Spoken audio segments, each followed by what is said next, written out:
আমৰ আচাৰ বনাই আছোঁ। মছলাখিনি দেখুওৱা নহ'ল আপোনালোকক, কিয় আগতে মই দি দিলোঁ। এনেকৈ গুড়া কৰি গোটেইখিনিয়ে দিছোঁ। জিৰা গুড়ি, পাঁচফোৰণ, জলকীয়া গুড়ি, শুকান জ্বলা, তেল, জিৰা, গোটেইখিনি যিখিনি দৰকাৰ হয় আৰু মছলাত, সৰিয়হ এনেকৈ দিছোঁ। দি পেলাই বনাইছোঁ। এয়া মই কিন্তু আজি মোৰ জাজনী মাজুবৰ ঘৰত আহিছোঁ। তাতে বৌয়ে ক'লে আচাৰখিনি বনোৱা, সেইকাৰণে বনাই আছোঁ।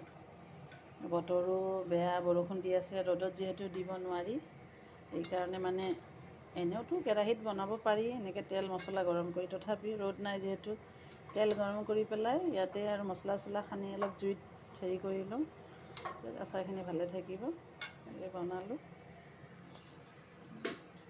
এই মাজুবৰ ঘৰ এয়া।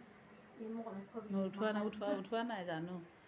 এয়া ঘৰ, এয়া নাতিটো খেলি আছে। এয়া সি লাজ কৰে, তাক মাতিলেও বাবু ভাত খাবা, ভাত খাবা, ভাত হৈ গৈছে খাবা, গাখীৰ দি ভাত খাবা।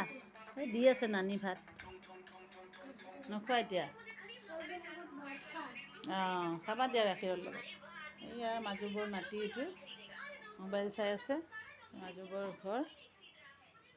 এনেকৈ আচাৰটো প্ৰায় হ'বই আৰু।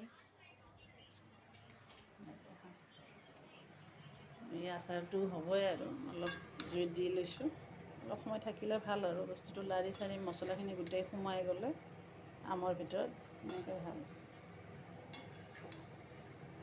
আপোনালোকক চাই কেনে লাগিল আমৰ আচাৰ বনাই আছোঁ, কমেণ্টত জনাব, ছাবস্ক্ৰাইব কৰিব, লাইক কৰিব ভাল লাগিলে।